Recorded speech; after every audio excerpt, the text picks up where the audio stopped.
Welcome to Gotta Run with Will. My name is Pam Cooper Chenkin. I'm the author of The American Marathon, a history of the marathon foot race in the United States. Before we start our discussion today, I want to thank Will Sanchez for all he has done to preserve Black running history in this series of interviews. We're here today to discuss the life and work of Joe Yancey and his influence on track and field and the modern marathon.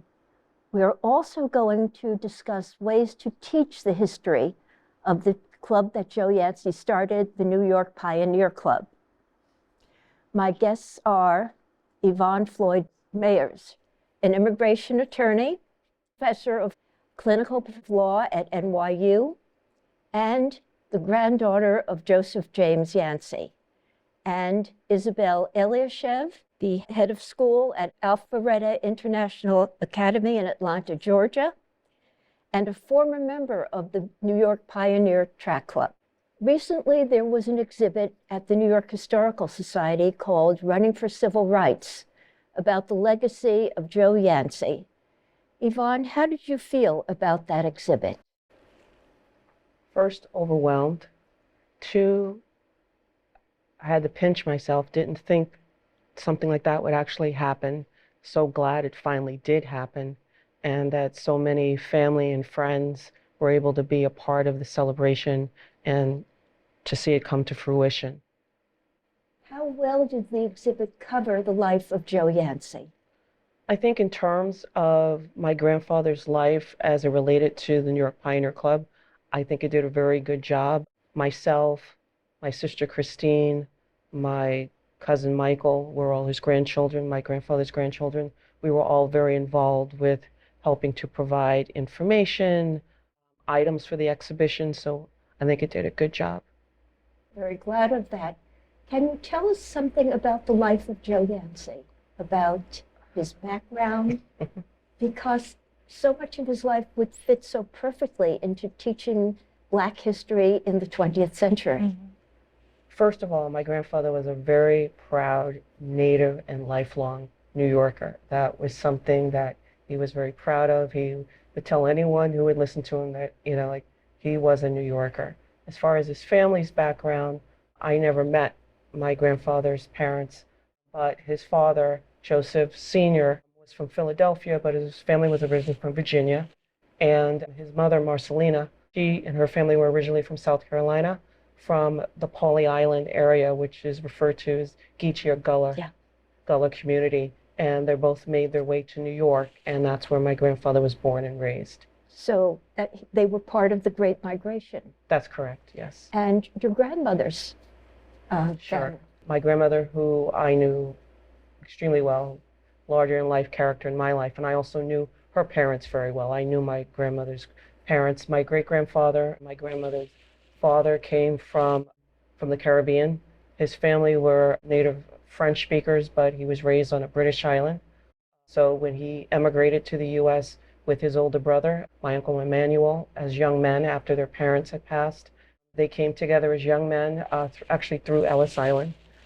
My great-grandmother's family was in part Native American from the Shinnecock Nation, Long Island and Southampton, Turtle Clan. We were always taught to be very proud of that, as well as part of our family was also German Jewish, as well as African American. Your ancestry is part of the Caribbean immigration. Almost definitely. Yes, and these are two important ethnic groups in the history of Harlem. And growing up, I remember Joseph Yancey Sr. became an undertaker.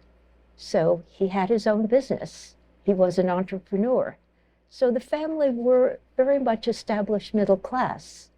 They definitely were strivers, and that was important to them. Papa Yancey, as he was called, went to the embalming school in Boston, and I actually have at home his diploma or the certification confirming that, so yes. And my grandfather was not interested in being an undertaker, but at that time, as the son, you went into the business that your father went into. So my grandfather was actually licensed to be an undertaker, but it wasn't his passion. It's not what he formerly did for a living.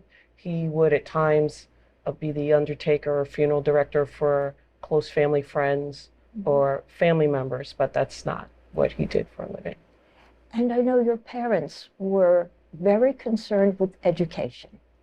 Oh, my grandparents, that was a huge focus for them. My grandmother actually received her undergrad and graduate degree from NYU. My grandfather first attended Virginia State, but unfortunately was encouraged or asked to leave because while he was at Virginia State, he was displeased with the fact that if he went to Mass, my family's Catholic, going to services that they were segregated. And he had a problem with that and tried to encourage a change in that. And his uncle, who was a professor at Virginia State, contacted his parents and said, they're not ready for that here. We need to send Joe back to New York.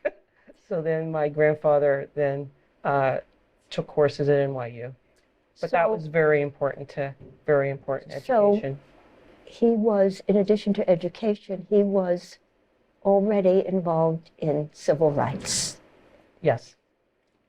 And you see, I think, do you see it throughout his life that Almost definitely. Civil rights? Definitely. Okay, the exhibit is about Joe Yancey and Ted Corbett. Mm-hmm. Can you tell us about the friendship between the two men? I didn't know Mr. Corbett very well, but I do know they definitely had a close friendship as my grandfather became older and his health became an issue. He was a diabetic, he had congestive heart failure, so he had a number of issues. Mr. Corbett would come to visit him on a regular basis, read the newspaper to him when his vision was failing, help him with other matters, so they definitely were close. Okay, more about the life of Joe Yancey. After a while, he worked for the Internal Revenue. Yes, that's the employment that I knew that he worked for the Internal Revenue Service, oh my goodness, for over like 30, 40 years. Ironically, he worked at the headquarters at 100 Church Street. Mm-hmm. I actually, for a number of years, worked at 90 Church Street, which is like right across the street from yes. And about this time, he started 2 events. He started coaching the New York Pioneer Club, which I think the official date that I would give it would be April 15, 1936. But even before that, he was a member of the Mercury Track Club, and he was leading groups in training at Macomb Park, even in 1935. But at this time, he became the coach of the New York Pioneer Club, and that went on through the 40s as part. And yet he always had this civil rights agenda. Yes, definitely. He was very focused on everyone being treated equally, everyone being given a fair chance, people having the opportunity to meet each other, to engage with each other, to exchange ideas, that the fact that you may come from a different background, have a different belief system, shouldn't interfere with one's ability to engage and be a productive member of your community and of society as a whole. He was also very, very proud of being a person of color. We were always taught that we should be proud of that. It wasn't something that we should be ashamed of, try to hide, and not to allow someone to treat you in a less than proper way as a result of that.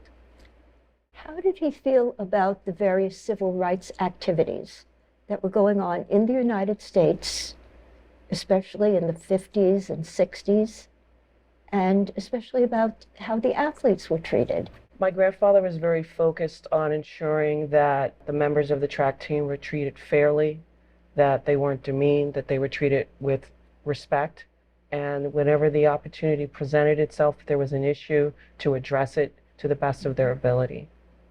He also acted in a way where I think he was taking responsibility for a lot of the boys' lives and how they would progress through life, especially their education. Can you tell me how he influenced their choices and their education? Well, just taking a step back even before the education. I approached track and field as a teacher. because in the Pioneer Club, first off, you had to be a gentleman.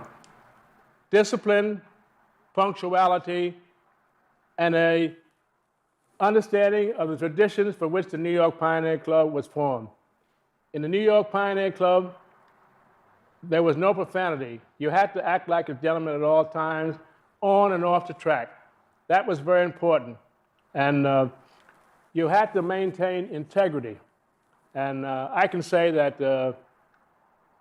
since 1936, the Pioneer Club has been fortunate, and I have been fortunate to have been associated with so many fine gentlemen who came through the doors of the New York Pioneer Club. How you presented yourself, how you engaged with people, how you greeted someone, making sure that, you know, they always had a shirt and a tie. If they didn't, making sure that one was provided, making sure that you had proper table manners. Like, these were all very important things to them, is the way you presented yourself and move forward and in the world. As a part of that, education being a focus to the extent possible, whenever possible. If someone needed guidance, if they wanted to go to university, needed a scholarship, just needed support while they were studying, to make sure that they knew that they had that support. I think he must have had a lot of contacts to enable this to happen. Contacts at universities, contacts with various charitable institutions, or with important clubs. Sure. Over the years, definitely those contacts were made through the members of the Internal Revenue Service, through his involvement with, the church community, through his organizational activities. Definitely, he was very good at making the connections, facilitating contacts. He was definitely very good at that. And the consummate diplomat and mediator. In order to benefit the members of his track club. Tell us something about his international coaching. My whole life, I mean, my grandfather was my grandfather. I called him Papi, but I also knew he wasn't just my grandfather, from very simple things with, I would be one of the people that would always go with him to the airport when he was traveling overseas, or picking him up from the airport, or getting all the postcards. He's famous for sending his postcards. Like, you talk to people, like, they got postcards from Joseph J. Yancey. They were always looking forward to it because he had very distinct penmanship. He always encouraged all of us to look at the United States and us as part of the world and not the center of the world, which I think so often as Americans we don't do that. We look at ourselves as the center and think everyone should be looking at us as opposed to us looking outward. And with his work, I mean, he enjoyed traveling. He enjoyed the experience of, going to the various countries, be it, throughout the Caribbean, be it, to Europe, be it to Africa, to Asia, and him having had the opportunity to go on behalf of the State Department as an ambassador, which is actually kind of ironic, as an ambassador of goodwill for track and field, but at the same time not being given the opportunity to train the American Olympic team. Also, in terms of being given the opportunity or the chance to coach other teams, the famous Jamaican teams, the quartet.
Bringing the first medal home to the Queen, and ironically, what team did they beat?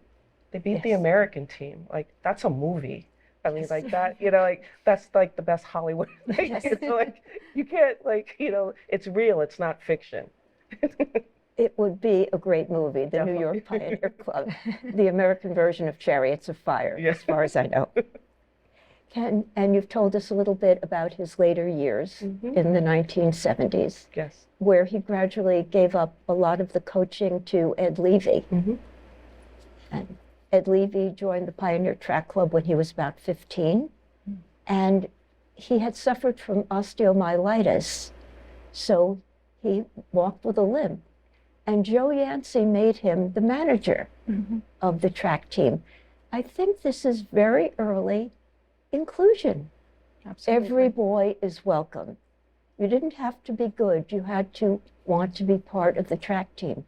Much later in the 1960s, the New York Pioneer Club admitted a hard of hearing runner. So there was always that inclusion. Isabel, you belonged to the Pioneer Track Club when it was coached by Ed Levy. Correct. Joe Yancey's former assistant coach who became the coach. Tell us about Ed Levy. Well, it's difficult for me to talk about Coach Edward Levy and not get emotional about it. He was a fantastic person, amazing coach and person. He was kind, he was humble, he was very professional, very serious about the work that we had to do. In the track, he was very organized. In the track, like training, but also at track meets. He was always very organized. He knew everything that we needed to do. We knew everything that was expected from him that he wanted us to do. And at the same time, during practice, correcting or helping our form and everything, from every detail in the running to after practice. Coach will sit down with me at the benches, and then we will go over my homework. When I first came to the US, and I actually met Coach the day that I arrived in New York City, September 5th of 1996. I came, I left my luggages at the hotel, and then I went to meet him at Central Park on that same day. I didn't speak any English, and Coach will sit down after practice and we'll go over my grammar, my pronunciation, will actually explain to me what was the correct form and why. And then it was the after practice help, which that typically happened in his car. Coach many times drive me home after practice. And it was typically Howard Lindsay, another New York Pioneer runner, and myself. And this happened, I think, because the New York system, the transportation system for someone that just arrived and does not speak English, it is very challenging. So Coach did explain to me how to use it and all that, but it took some time. And I also think that he was protective. He was very protective. And this is coming because we were at track meets that will end late at night, or practice will end late at night. And he did not want us to take the subway late, especially knowing that I couldn't understand. So during those drives home, we will talk about his family. He was a family man. He loved his children. I know so much about Vanessa and Ed because of the stories that he would tell me in the car. So that made me feel, for someone, an outsider, that made me feel like family, like he was sharing very important things with me. And I did the same thing. I share many things with him. And I had a difficult childhood. And Coach became a father figure, a healer, a counselor. I think a way to describe Ed Levy is to say he was the perfect role model a young immigrant could have ever hoped for. Yep. I met Ed Levy for 2 sessions where I taped an oral history, and you have described him very well. I see 3 stories here. Mm-hmm. 1, the story of a great track team. 2, the story of an organization that was fighting for civil rights. Mm-hmm. And 3rd, an organization that was fighting for the lives of young people, particularly ensuring that they got an education. Mm-hmm. Can you tell us about your experience? Absolutely, and thank you for that question, because the New York Pioneer Club was so important in that process for me. And listening to both of you, and I have heard, and I have seen many of your videos, I see why and how Coach Levy was so familiar with the college system in New York. So he really knew how everything worked. I didn't speak English at the time, but I could see how he knew everybody. We would walk into a track meet and everybody knew who Coach Levy was, who was the New York Pioneer Club. So in terms of networking, he knew how the system worked. And navigating the New York college system, it's also challenging for someone that doesn't speak English. And I needed to go to college. My dream was to run at the Olympics for Venezuela and to be an NCAA runner. That was our very first conversation. And he knew exactly what to do and how to help me. And I believe that is why because this happened every single practice. Every single practice, he will sit down with me and go over my homework, Pam, every single day. And I never pay him a penny for that, never.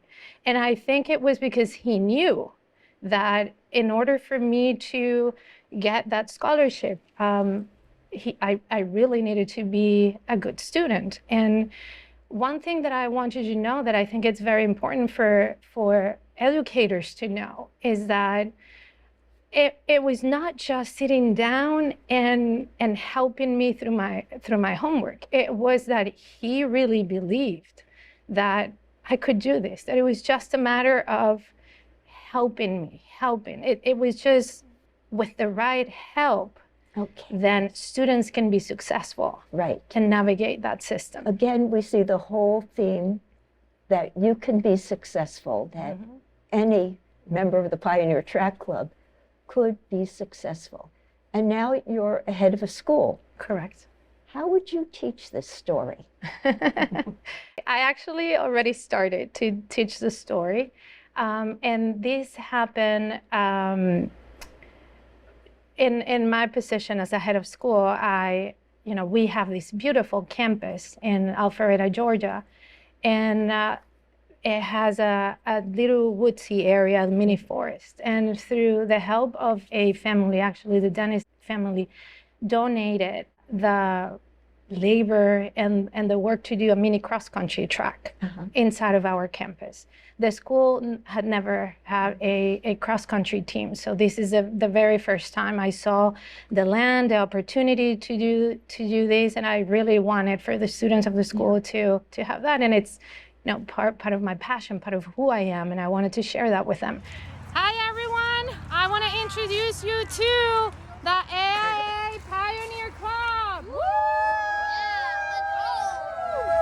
Woo! Come on AIA Pioneers. Woo-hoo! Let's go Pioneers. Woo! Great job, great job. Woohoo! I told the team that the name of the club was going to be the AIA Pioneer Club, which is the Alpharetta International Academy Pioneer Club. And I explained to them that it was to honor my coach, Ed Levy, and told them the story about Coach. Then about a few months after that, I met Will, and I saw the video of Ted Corbett and about the exhibit.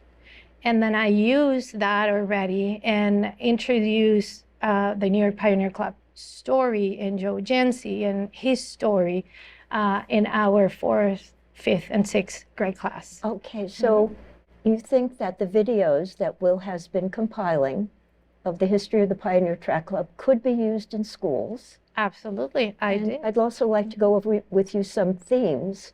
First, we've already discussed the immigration, the Great Migration and the Caribbean immigration. The New York Pioneer Club would also include the civil rights achievements of the 1940s, like being able to work in government expansion of government jobs in the 1940s, and certain of the civil rights achievements of the 1950s. Do you think that would fit in with a curriculum? Absolutely, yes.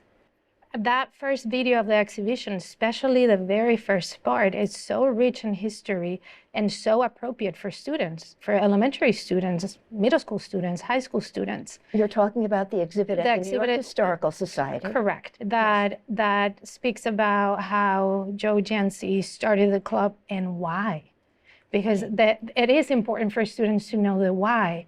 In order for us to understand and feel part of our community, we need to understand the past. Could you say it in a brief sentence why he started the New York Pioneer Club? He started the New York Pioneer Club because there was segregation at the time, and Black runners were not allowed to run at many meets, and that was not fair, basically. And it was to give an opportunity to boys and Black boys to run, to participate, but also it was his idea that through track, also you could become an excellent student. And it was making the whole child, which is something that we educators want to do all the time. We want to educate the whole child. And the New York Pioneer Club was all about that. It was about being a student, it was being an athlete, it was to be a citizen. And that's exactly, I can speak to that. That's what Coach Levy taught me to do and did with me. And it's exactly what I'm doing as an adult. You say that it was about being a student, an athlete, and a citizen. Correct. And Joe Yancey fought for representation, really. That club was started because there was no AAU track club in Harlem. The track clubs were white that were represented, and that got representation in the AAU. But also not just white, they were restricted. So if you were a quote unquote white ethnic, if you were Catholic, if you were Jewish, you were also not permitted, or there might be a quota where there were only one or two. Whereas by, like, the club started in 36, but by the early 40s, it was decided, you know, like, to make it official that anyone that wanted to be a member of the New York Pioneer Club, as long as they abided by the rules and guidelines of the club, all were welcome. And also the concept, you know, there weren't dues, like this was all done for free. And, you know, the New York Pioneer Club, in many, you know, people have written that it was a state of mind because they didn't have an official clubhouse. They ran at McCombs Dam Park. So in many respects, in addition to it being running history and civil rights history, it's a very New York story. Like, people in New York City, you know, like, we find a way. You know, like, people from other parts of the country will say, well, how do you do that? How do you deal with that? Like, we find a way. Okay, we don't have a clubhouse, we're going to figure something else. We don't have an official track and field. We have all these amazing parks. They're open to the public. This is our track and field. We make it work, which I also think, in terms of bringing it into the school system, the young people today can appreciate that, because so many of them have to make something when they don't have a great deal. You know, necessity is the mother of invention. Having to constantly reinvent yourself, having to create when you don't have much to work with. And to add to Yvonne, Pam, I think this is a great opportunity for the New York public schools to be role models to other public schools in the country. They have a great opportunity with the story of the New York Pioneer Club. It's a story about inclusion, about how everybody working together can win. Other teams can work in a very efficient way and produce very efficient, everything. Right now, we have 35 states that, and actually in 2022, 35 states have passed 137 bills to restrict how schools teach race and American history in schools. So this is a great moment for the New York public schools system to be an example, to use this amazing story of something that is so local, that happened here, that Joe Yancey started here in New York, about inclusion and helping students be successful at school and outside of the school. And it was just a matter of support, having the right support and believing in your students. Because one thing that lacks right now, and I felt that as an immigrant student coming into the system, is that part of believing in the student. Yes, at my university when I was a student, it was very well received and respected, the fact that I was a student and that I was an athlete. However, I had a deficit. I was an ESL or ELL, and that was seen as a deficit. I just want to interrupt. ELL is English Language Learner. Correct. Yes. Sorry. And ESL, back in my time, was ESL, English as a second language. That was seen as a deficit. And that was something that the New York Pioneer Club did not do, and Coach Levy did not do. Coach Levy actually saw that as a gift, as something, and he believed in that. He believed that I could achieve going to college, getting on a scholarship, in a moment where my English was not even proficient. And even back then, at that time, he knew that I could do it, and I did it. And now I can say that I am part of the 2% of the population that holds a doctorate degree. And how amazing it will be for the New York Public School District to be the role models in the country by saying, you know, we have, because the New York Public School District has 14% of their population are ELL, 20% of their population are students with disabilities.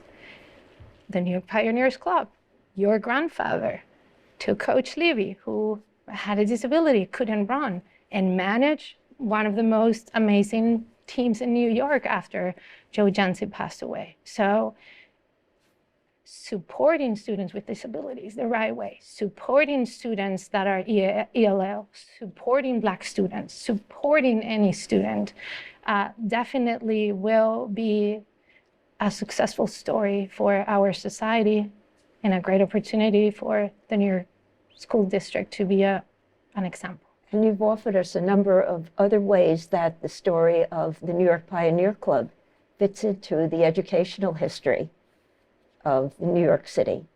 Is there anything you want to add about the life of Joe Yancey? He was definitely an extraordinary person. And growing up, a person's your grandfather. You know that they're doing these things in the world, but you sometimes don't appreciate like how significant these things are, because this is your grandfather, this is your normal. My normal was going to track meets, seeing my grandfather travel throughout the world, seeing my grandfather with who he referred to as his boys and that he referred to as his family, and a very diverse group of people. That was not a discussion, that was not a problem, that was just, this is the way the world should be, that people should be able to come together to support each other, to move forward to the best of their ability so they could be productive members of the community, of society, and paying it forward. It was very important to my grandfather that we were all community minded, that it wasn't just about ourselves, that things are not done for yourself. There has to be a greater good. And I think, unfortunately, we live in a society where too often there is such an emphasis on the personal gain and the personal benefit. And My grandfather did what he did. Mr. Levy did what he did because they thought it was important. And obviously they had the support of others, their families, because no one does anything on their own, and there was a cost, but it was important. And if nothing else, encouraging everyone to go to the exhibit before it closes, not just because it's about my grandfather, but because there's such important history there. And my grandfather was a huge history buff, and I'm a huge history buff. When he passed away, his library, which took up a room that's as big as this studio that we're in right now, I inherited that. All the books, the bookcases, I have it all. And everywhere I've lived, I've always taken it with me because it's important. Okay, in closing, I want to thank my guests, Yvonne Floyd-Mayers and Isabel Eliaschev. I also want to thank Will Sanchez, producer of Gotta Run with Will and the Manhattan Neighborhood Network, for giving us this opportunity to talk about the New York Pioneer Club. Thank you both so much. That was so interesting. You know, I think Ed Levy is responsible now for 2 doctorates, yours and mine, because he gave me an interview for this book that just straightened out everything in my mind. I understood the direction it was taking. I had the thesis for it, and he inspired my next book. But this originally was my dissertation.